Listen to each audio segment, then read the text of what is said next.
What do we do when we're pursuing our passions and life suddenly knocks us off our course? This week, we're going to continue with Troy and Casie from onestepinfaith.org. Troy and Casie found themselves at a screeching halt when their daughter was diagnosed with type 1 diabetes, and the frequent travels to Ghana suddenly but temporarily ceased. However, this did not stop them from pursuing their passions and continuing their journey. It just looks a little different now. If you haven't yet listened to last week's conversation, we encourage you to go back and listen to part 1.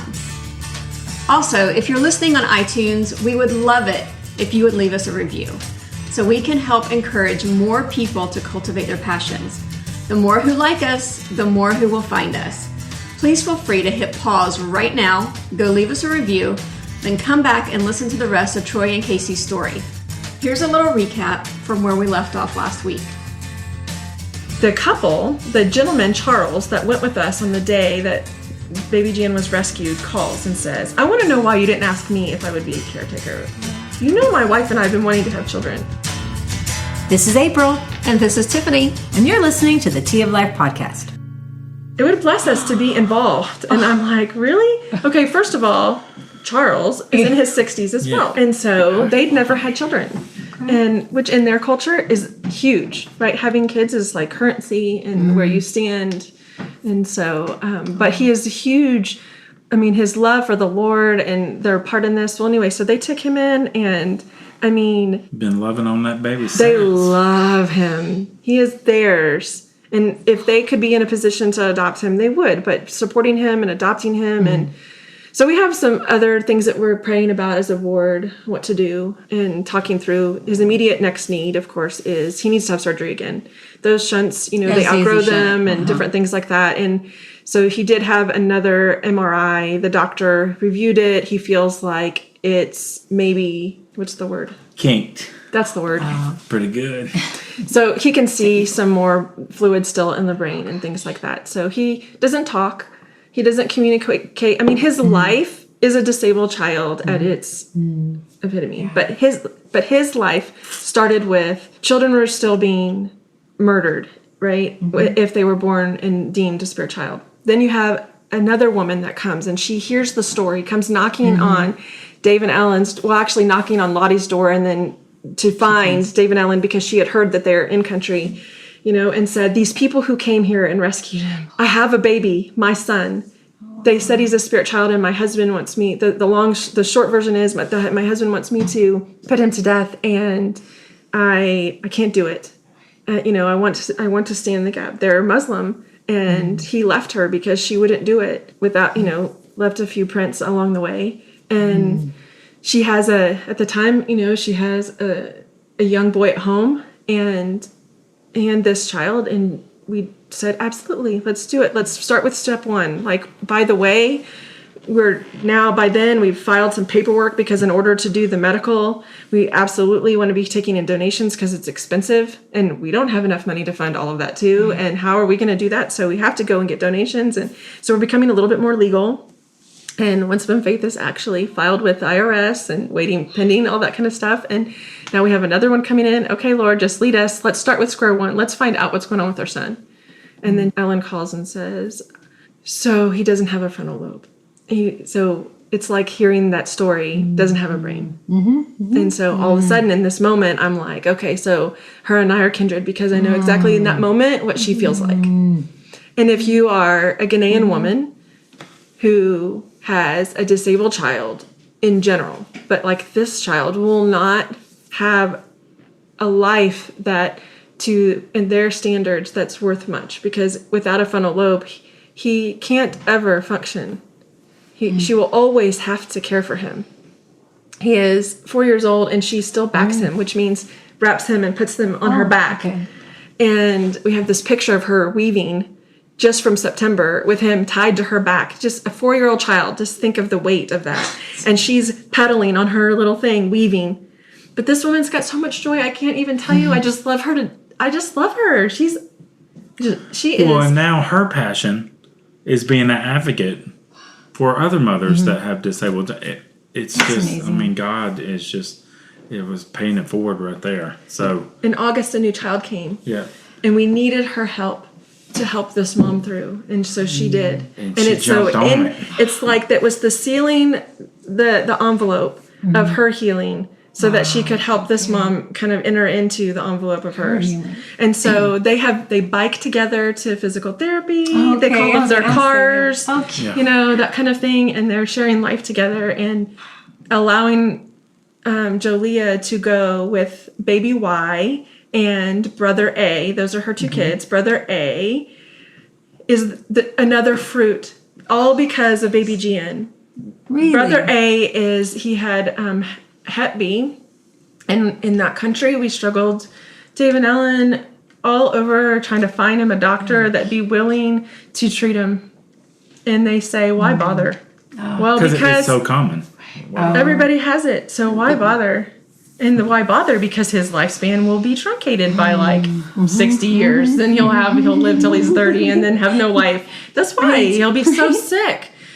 And he has a future, so let's fight for it. And so, but by God's grace, he's on vitamins and things, but he didn't have to go on any medication. The Lord has somehow just come in, and his numbers are almost like a healthy child with a healthy liver, and yet he has chronic Hep B.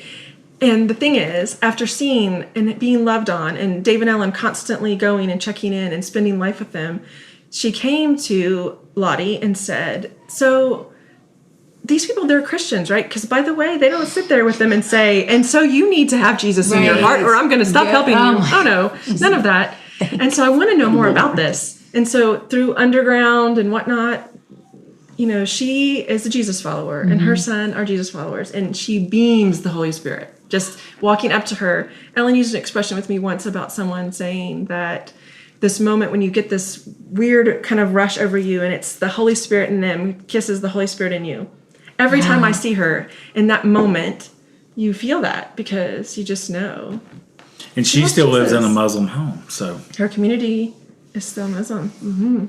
So that's saying they don't care how much you know until you know how much they care. What's that? So that's probably what you're exhibiting to them is you're showing them love, and then they come and find about Jesus. Sorry, I didn't mean to. No, it's exactly right. And there was no strings attached. Our love has no strings. Yeah. So a big part of what we do, and that just started it. That was it. And every child that comes is an intentional call. That's what we've decided from the beginning. We would start small. We're not trying to go save the masses. We're doing disciples. Jesus picked 12. He was intentional. Those 12 go and spread. So isn't 12. There's no number. It's just if they come, we pray about it. We have 9 plus the 5 kids that our executive director, that's a part of the arrangements that we have with him. He works for us and does things to help care for the kids in the South. And right now, the in-country missionaries are actually here on furlough, taking care of some things for themselves. You have medical things. You got to go to the doctor, get caught up on things, that kind of stuff. They're also helping out in this new branch related to working with refugees and praying about where the Lord has them in that walk.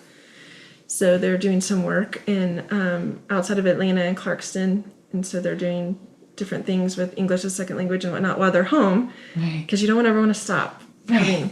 So ours started with, we want people to know that they're valuable. We want people to know that there's hope in a part of the country where there's no word for the word hope.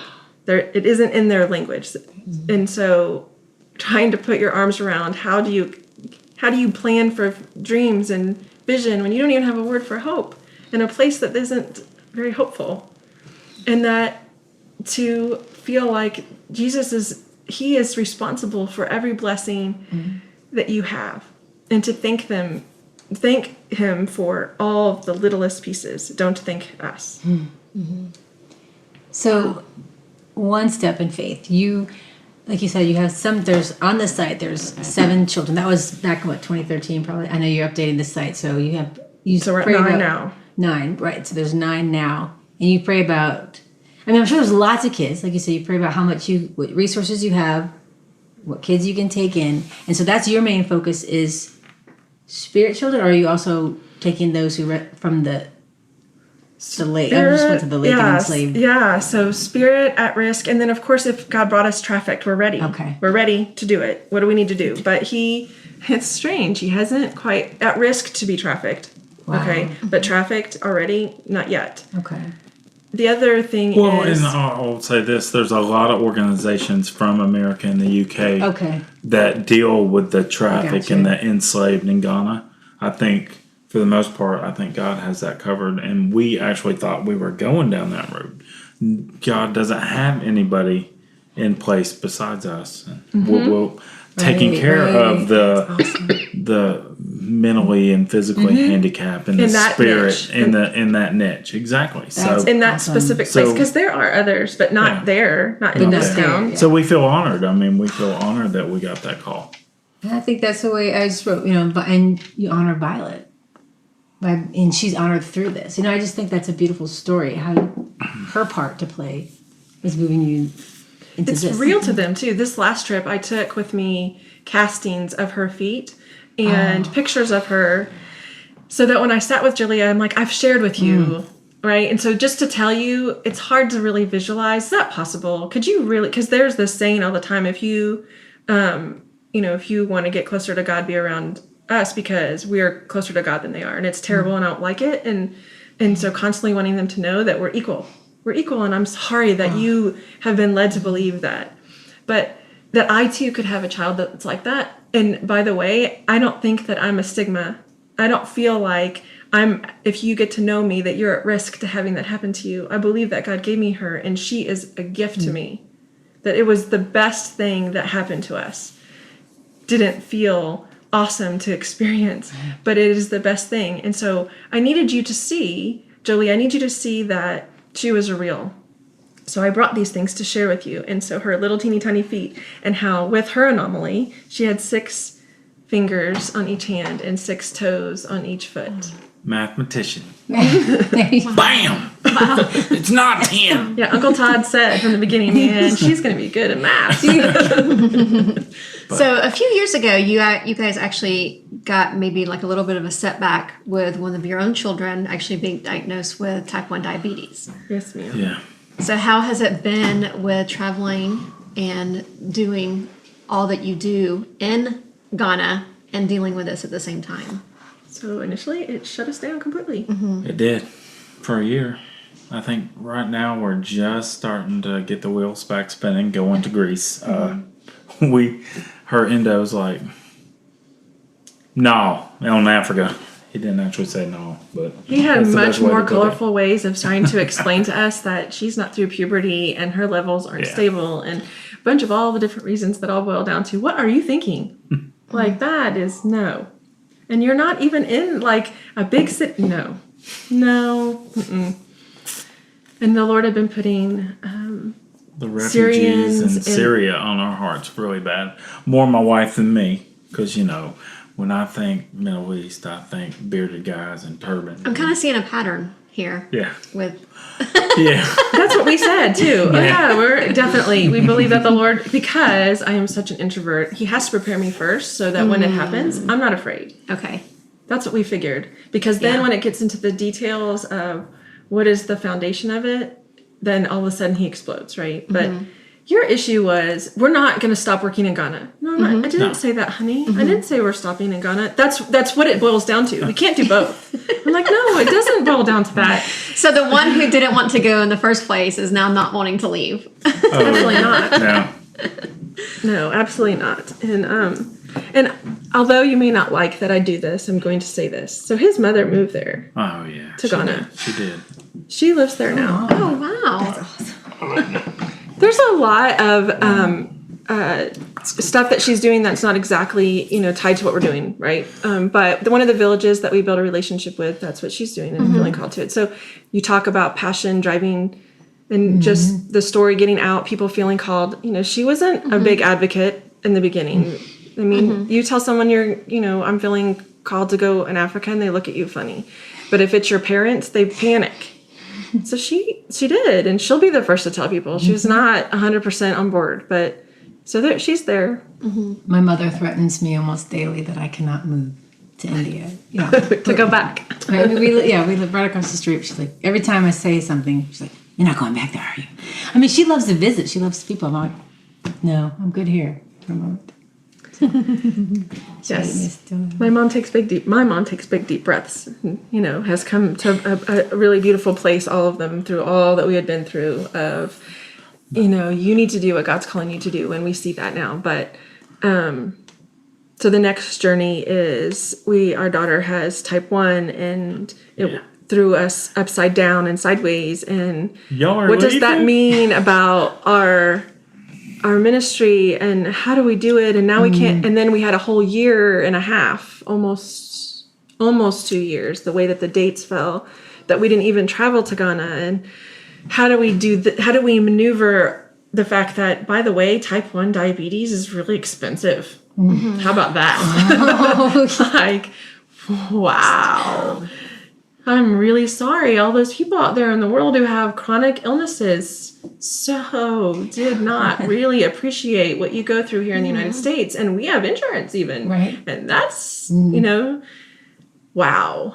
We left the hospital and we have like this packet of prescriptions, and we're going to go get our first prescriptions, and they're like, and so your cut is $1,700 and something. I'm like, no, honey, you need to run that through insurance. And she's like, insurance. That is after insurance. And I'm like, and I look at Troy, and he said, so I'm going to take you home to with Isabella, and I'm going to come back and do this. Like, just, oh gosh. And so meanwhile, you're chipping away at the credit cards. Right? Exactly what we're doing. And I'm thinking to myself, this is 30 days of medication. 30 days? Oh my goodness, what am I going to do? And my brain instantly says, what do we do about the kids that are there? And Ghana, you can't stop feeding them and putting them in school. Like, oh my gosh, Lord, what's going to happen? What's going to happen? And, going to our board and them saying, of all people, you're the one that tells us God will take care of it. And I'm like, I know, but in this moment, I'm freaking out. And our daughter, is like, I got to give myself shots, okay? An 8-year-old child's not super excited about giving herself a shot. So, yeah. She won't let us do it. She's done really great, by the way. That's good. She's a very independent child with her diabetes. Since day one. She's not like the boys at all. It doesn't mean that her type 1 has been really great, right? We're like even in this trial period right now where we've had some really scary, but yes, she's good. Her head's on straight for a 10-year-old, and God's carried us through it. Yeah, so it's really cool though that you guys are continuing what you're doing, and it may have set you back just for a little bit, but you are getting back on the same track. You're going back to what you love and what you feel like God's calling was, because the T1D didn't throw God off his throne. He knew, he saw it coming. He knew it was coming. So she's got her walk too, right? Mm-hmm. And that's her story. Mm-hmm. He's preparing her for, and that had to happen. Mm-hmm. People said we didn't have enough. They mean well. You didn't have enough faith. You have to pray. He'll heal her. I don't know. Here's what I want. Yes, could he have healed her? Absolutely. But okay, Shadrach, we were reading with the kids. Shadrach, Meshach, and Abednego could have entered that fiery furnace and just as soon died. But that didn't mean, and they said, doesn't mean God's still not on the throne. Mm-hmm. Right. Still not in charge. I'm still going to worship him because that was just the plan then. Well, her plan was to be a type 1 diabetic. So that's part of her journey. And ours are figuring out, okay, Lord, you'll use it for us too. But it's a part of hers. And so, yeah, we said, table this. And one of the things he did is he stopped us. Because when you stop, you listen. And we had to stop. We didn't have a choice. Mm-hmm. And so meanwhile, I'm praying about the Middle East. I'm praying about these Syrian women who are losing their husbands because they're dying in war, and or they're just average, regular citizens like us in their country, living like normal, regular physiotherapists and doctors and lawyers and accountants and, whatever other thing. And because they're not willing to join all of the regimes that are fighting those holy wars, and they've bribed to the extent that they possibly can. Now it's time to make a decision, fight or die. They're dying. Or there's 1,000 different ways that story spins, that there's a lot of women now with these children who are, oh my goodness, what do I do? And they're fleeing. And you hear about them all on the news. You know about what's happening. And okay, Lord, you're obviously putting this on my heart. I'm praying about it. How are you going to use it? I come to Troy, and he's like, I'm not letting go of Ghana. So just keep praying. Okay. And so having him read these books with me, read more and more and more, reading these news articles. And finally he says, you're right. We're supposed to. And so Ellen and Dave orchestrated an opportunity for us to meet a woman whose husband and they live in Estonia, which is outside of Russia, and they were going to a mission sending agency meeting in Albania, where Ellen and Dave were also going, and they decided to drive instead of fly so that they could pass through the refugee camps, which were back at this time last year, or end of the year before. They were still makeshift. People were showing up in like 5,000 to 8,000s by foot in like -degree weather, and they've walked for miles upon miles. And so they were in the States on furlough, and because we were sharing with them that we feel like we don't know what the Lord's going to do with this, we haven't taken it to the board yet. And she said, okay, look, God gave you this passion. You don't ask the board, you tell the board. Ooh, that's good. And you follow God's obedience, because that's what One Step in Faith is about God's plan, not ours. That's right. Okay. But I want you to meet them. So before they head home back to Estonia, come talk to them. Well, the husband wasn't feeling well, and he had some things that he had to do, but the wife came and met with us, shared us a lot about what she was seeing, experiencing the heartache, the heartbreak to watch it, and how it's not easy, but that they need us when we're ready. Sure. Come. And so we're like, okay, look, the very next thing we have to do is we haven't been to Ghana. We've got to go back there first. And in a forward-thinking vision, okay, Lord, if we're going to take OSIF into other countries, then we need leadership in each of the countries that we work in. So, hey, Dave and Ellen, would you like to be the president? Because I'm thinking we can't be president of every one of them. Would you be willing to do it? And so they accepted the responsibility in September, allowed for us to be able to hand off that, and they're filing the NGO paperwork in country there so that we can be official there and as the president of One Step in Faith there. And then it's like, okay, so we went in September. Now it's time for us to go. What do you want us to do, Lord? And both of us heard the summer. And I'm like, right, sure.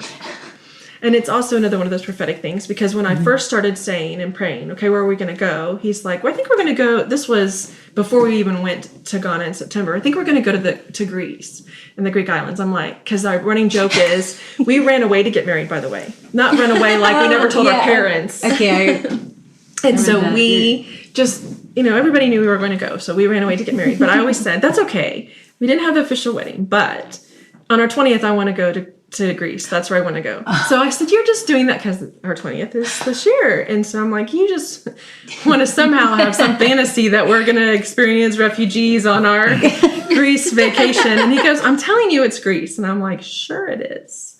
Right. And what do you know? Guess what? That's where the intake is. That's where almost all the refugees that come in across from Turkey come through the Greek island of Lesbos. God is funny like that. Wow. So guess where we're going to go work? In Lesbos. On the 20th year of your 20th anniversary? So we had our 20th anniversary in April. April what? 12th. And it's the running joke, 11th or 12th. Yeah, there's backstory to that too, I'm sure. So anyway, running joke, no pun intended. Yeah. No pun intended. Yeah. So we leave on the 29th of May. We put our house for sale. That's the number one question we always give from everyone that loves us and cares about us is, but why did you need to sell the house? You're only going for the summer. I just got comfortable with the fact that you quit your full-time job at Home Depot. Now you're selling your house. So if we come home and God says buy a house here, okay, that's what we'll do. If he tells us that we're supposed to rent for a while, then that's what we'll do. Troy has calling to complete his nursing, and that will start, but it won't start until January. And then that's about a year and a half. And then, okay, Lord, now what do we do with it? He also has a calling to go to a mission-based seminary, which we've learned and went toward. But I've fought God for about 8-9 years on that, and finally I'm just giving in. And then it's easier that way. It's funny how that works. When our kids were going to private school, he made it very clear one day that I was supposed to go to seminary, and that was probably 5 or 6 years ago, right before all the good stuff happened. And but I just never knew where to put that box, so it went on the shelf. And about 3 or 4 weeks ago, the box God opened it. So there is a seminary school. Well, it's been a few months, but officially we went to make connection with. We made connection. With, in Atlanta. It's actually a seminary school working with the refugees that are coming over. So, and that's my thing. I love people. I mean, different nationalities, personalities, they don't scare me. I probably scare them. But and it's a very close knit seminary. It's not like going to Asbury or anything like that. It's just mission based. It's just mission 1040 based. window. If you're not familiar with the 1040 window, but it's that part of the world that has the most. So it's my gig. So it starts right when we get back. So, ironically, it starts the same week that we get back. This is so cool. It's It's 5 weeks of intense. 5 months. Yeah, I was like, wow. I was going to finish it in 5 weeks. But look, so it's a 2-year program that they've condensed to 5 months. So not condensed. They pack all of the curriculum in 5 months. Wow, 2 years worth of fun. And you got to read 27 books. So when he says 5 weeks, that's why it's so funny. So thanks to audible.com, books will be reading to me. On his commute back and forth. So I will have to commute back and forth. They did say that it would be better if I lived down there, but got to work it out.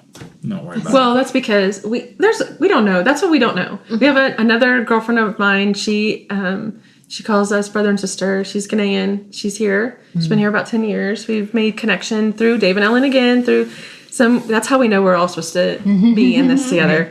And so now she's my best friend. She's amazing. And she moved into Ackworth so that she could be close to us to have a family together. Because again, community is important. Right. And so she said, no, you will come live with me. That's what you will do. And you will, because it honors her to give back. Yes. For all of that we've been able to do for her. This is a way for her to pour into the ministry in a tangible way. So that's one of the things that we're praying about, is that the direction. Of course, she also has 3 children, so we'll be very busy. 6 kids. Oh, that's right. I'll be in school. Conveniently, right as soon as you get So the whole thing about homeschool, praying about, okay, God, what do we do? Because he, in case you didn't pick up on it, he actually is the homeschool teacher. I'm not. Oh. Which most people think automatically I am. Right. The one. Yeah, absolutely. But you talked about work and got it. Okay. So She's the best husband I have. And I am the best wife she'll ever have. I love that. Okay. I actually have a full-time job. So you have a full-time job, and now you're going to be full-time teacher to the kids. Oh, no, that would not work. Okay. So that's what's a part of the story of like, okay, Lord, does that mean homeschool chapter is done? What does that mean? But if we did live with our friend, it would allow us to redirect the expenses that we would go towards mortgage or rent or whatever, towards putting them maybe in something hybrid. So we don't know what to do. He did go ahead and re-register them, assuming that they are going to continue, because we're not actually sure. God, for the first time ever, for Osif, we see the pieces over here, and we know they go to this story over here, right? They're on one side of the table, and our story's in front of us, no problem. For our story, where is that piece? I don't see it. Oh, just this one. Only this one puzzle piece, God? Okay. Put it in there. I'm patient. Our story for years and years had been about Sarah and Abraham, but these days it's Gideon, and each war, one at a time, each battle is so that we give glory to him. So I'm going to make sure that everything that you have to fight this battle is from me, and you can't doubt it for a second. And the way I'm going to do that is I'm just not going to let you see everything else. I was recently talking about Gideon, and about how people make fun of him and his fleecing, and I'm like, but somebody said, hey, it was in the Bible. There's a reason that they talk about fleecing, and it's okay to do that too. Kind of that mentality. It's like you don't bait God, but then again, it's like, well, Gideon did, and he's in the Bible. Yeah, that's right. Yeah. And God doesn't want to open too many doors because we can't handle it anyway. So, I mean, for the last 2 weeks, we've been struggling. Where are we going to live? Where are you going to work? We know we're supposed to go, and then because we have the tickets. And we bought the tickets, and people were like, "Why are you buying tickets? You don't even know where you're going." Do you know where you're going to stay? Yeah, no, we don't have that. Yeah, no. Why don't you have where you're staying? Well, because we don't know where we're working.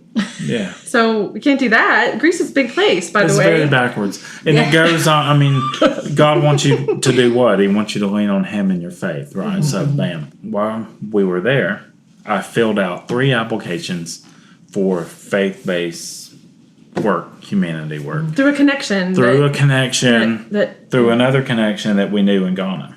And she replied within, 2 days, a day, something like that. And she was excited because we were from Atlanta, because they're from Atlanta. And I'm like, woo, I get to work with hillbillies. Okay. So, bring them home. Bring home them hillbillies. So, and they have their kids are kind of, my peeps.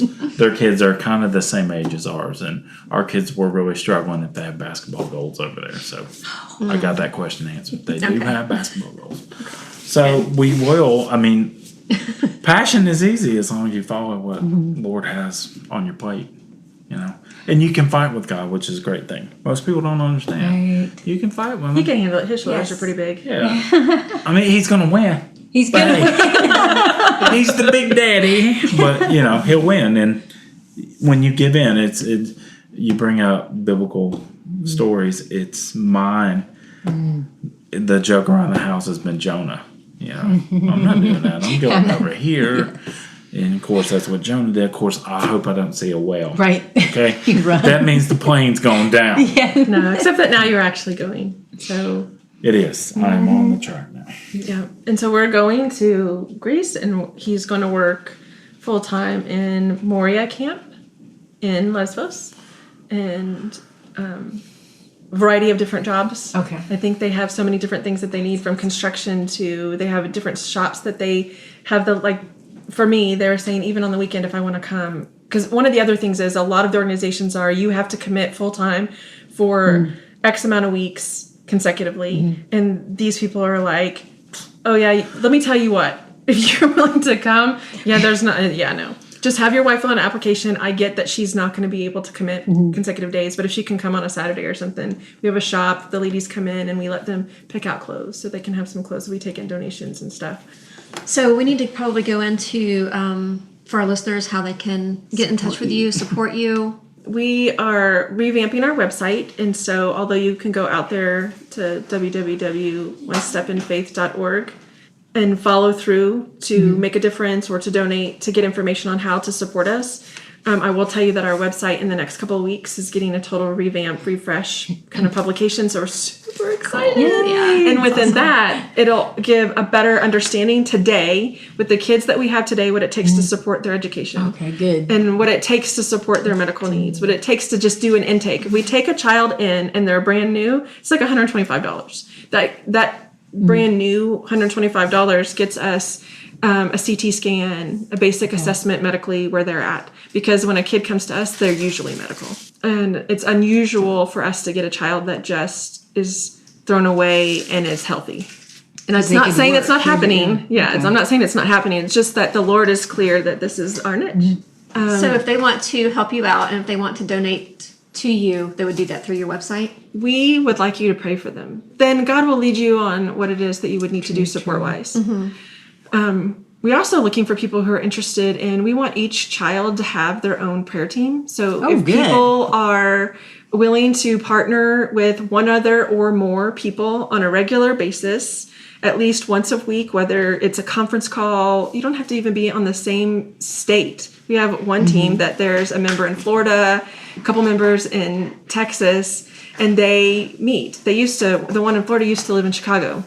But they meet in conference call and they intentionally pray over the child. And then their setup, I think, is that they meet once a month together and then they independently meet and they have a leader that kind of prompts them and says, here's something to pray about. And then as we get updates, we share what's going on. We have you sign confidentiality agreements because we will share more than you would get on the website.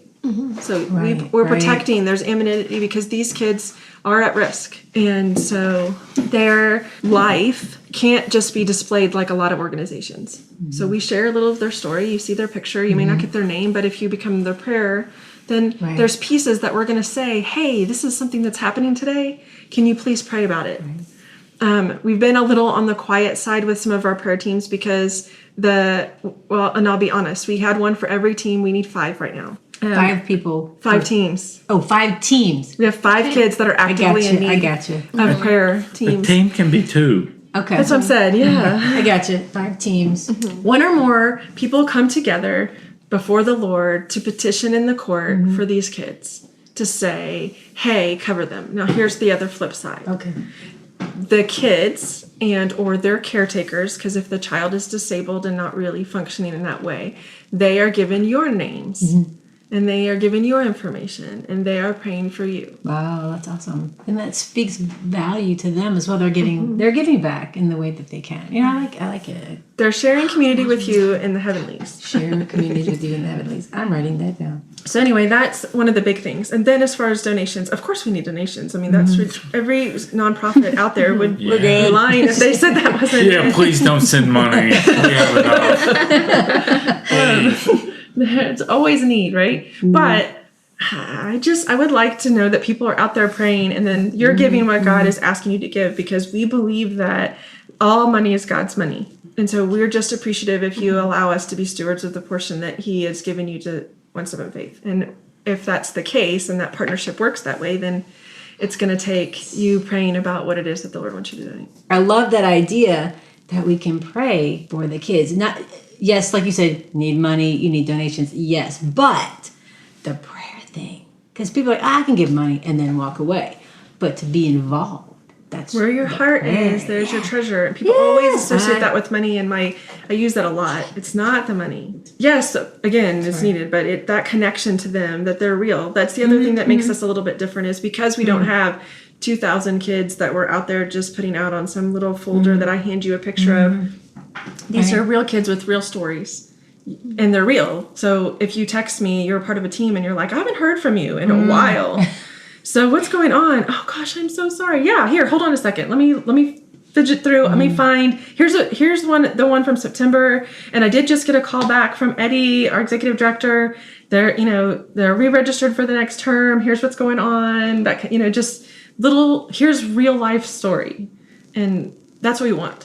That's our dream, all of us, the entire board, all of us from the beginning. That's what we've always wanted. Is there anything you definitely want our listeners to hear? Or, like I know you said a lot, but is there one thing that keeps going, like the Lord is bringing to you right now that you must get out? Well, a lot of times when we go and talk, the thing that always sparks in people's mind is that we had a specific training, or we had a very specific childhood that allowed for us to easily step into this world.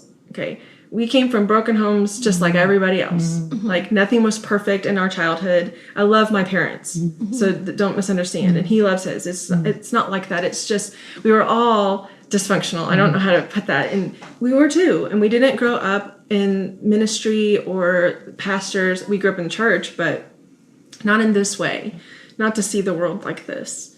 And we were on a totally different path, careers, whatever. And it wasn't that, I had that dream, but it was squelched so long ago that it's not like I thought it was ever real. Yeah. And that every single person has a purpose. And when you feel lost, it's probably because you're not living your purpose. And part of the reason you're not living your purpose is you don't realize the value you have. You don't recognize that God loves you. He created you. You are not a mistake. And the life that you're living doesn't necessarily have an means to an end. He has something He wants you to do. So part of our passion is that we want to provide hope. Not just because we're providing hope, restoration, and rehabilitation to the kids that we're touching in One Step in Faith, but to go out there and say, God called you to something. There's a neighborhood that you're supposed to go and be involved in. And maybe it's yours that you live in, and maybe it's the one across the street, down the way, or in the city, or in some other state or some other country. But wherever it is, He has a purpose for you to be doing something. Stonebridge Church on the square calls it your deal. Okay, everybody has their deal. I love it. the purpose of our podcast is to encourage people to seek their passions and to cultivate their passions and to be able to go out and actually do what they're passionate about. And so that was one reason why we wanted to bring you guys on today, is because that's what you're doing. You took that step of faith. You were able to go out against the norm and say, this is what God has called us to do. And now we're able to go and do that. And I think that like we get so caught up in the everyday, the mundane, to where people don't feel like that they're able to quit their full-time job in order to go and do what they're passionate about, which in your case is the missions. Or people are feeling like, they're stuck in any situation. And we just really want to encourage people that they too can step out of their situation. They can seek their passion. Their passion can be their life. Their passion can be their career. It can be what they do. And they don't have to live a life that they hate just so they can maybe do their passion on the weekend, if they even have time or the energy by the time the weekend is there. So I love your story. I love what you shared with us today. I love the fact that you guys have done it. You're doing it. You're continuing, and guess what? You survived. Your world didn't end because you're selling your home. Your world didn't end because he decided to step out of a career, and you guys seek your passion. And I just love that. And I really hope that it encourages a lot of our listeners to be able to do the same thing. I hope so. I think too, you were saying about the things that keep people from moving forward. There's also the folks that I tried it. Yeah. And I ran into so many obstacles and it wasn't, I cannot even tell you the countless number of obstacles that we go through, and people will ask us, how do you discern the difference between God telling you shouldn't be doing this and the enemy trying to stop you from going forward? Yes. And so, okay, pray, read the Bible, get closer to the Lord, because then you can hear his voice. So I don't want to step into that, right? That's okay. Of course, that's step one. Right. And we have a formula of how God talks to us, because ours is different than yours. And just like when you talk with your kids, each child, you have to address them a little differently. Okay, well, we're different kids, so he talks to us maybe a little differently. But in our conversation, we're clear on when it is one or the other. And so I would encourage people, don't just automatically assume you meet a challenge that my passion is now squelched. I think that a lot of us, we feel like, if it's easy, then it must be God's will. And if it's hard, then it must not be, which is completely not true. And also, when you run into an obstacle, and so you're like, now I've got this figured out, when the next one comes and then you try to use the same formula to solve for it, it doesn't solve. David went to prayer in every single battle, right? He didn't say the strategy works across all battles. Right. He went to prayer each time. And so for us, now we have a new battle. Okay, fine, Lord. Or what's going to happen? And Troy's thinking, no, I'm going to Ghana. Like, that's what we're doing here. And coming back and saying, no, next step, next phase, next thing. And your passion doesn't stop the work that I have you doing, doesn't end the community and the relationships that you've built. It's just growing you, taking you to the next level. So it's more than just getting the strength to take the step to follow your passion, but don't stop. Right. The waves are bigger the deeper you get.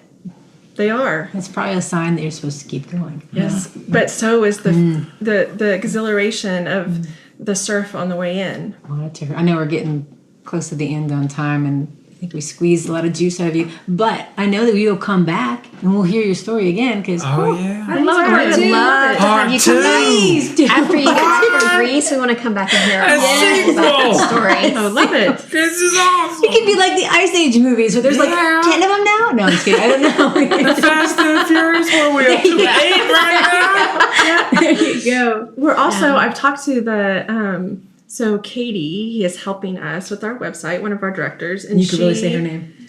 Yep, she's going to kill me for doing it. But too bad. We love everybody on our board, their family. And we're here all stateside, and nobody's a secret. So we're all voices for that, that work that God is all putting us out to do. But she's helping work on the website. And one of the things I've asked her is there's got to be a way for us to be able to blog where we can do video blogging. So that, because Troy is, typing out all of his experiences might end up being a little of a challenge to be done timely. So maybe if we videoed him, I think put him out there. vlogging is great, and a lot of do people have time to sit and listen to the video blog instead of reading. I think that's. Yeah, so once we get that up and going, we've been more than happy to share that with y'all as well. But I'm doing like Moses and the tablets. I can't think. It's like Last Man Standing, and now he always ends the show with this little vlog thing. Yeah, there you go. That's awesome. Well, thank you guys so much for being here today. We really appreciate it, and we love your story, and we cannot wait to hear about your adventures when you get back from Greece. Really excited to and hope that with your listeners that it drives them to go and do their thing, do their deal. We really hope that you enjoyed our special 2-part series of Troy and Casie's amazing stories of how they are cultivating their passions in their everyday lives. We pray that this has encouraged, inspired, and motivated you to get out there and seek and cultivate your own passions into your life and start living the life that you love. That's it for today. Tune in next time as we continue to dive into life. In the meantime, don't forget to subscribe to our podcast. You can find us at teaoflifepodcast.com or follow us on Twitter at teaoflifecast. Until next time, in the words of Monty Python, make tea, not war.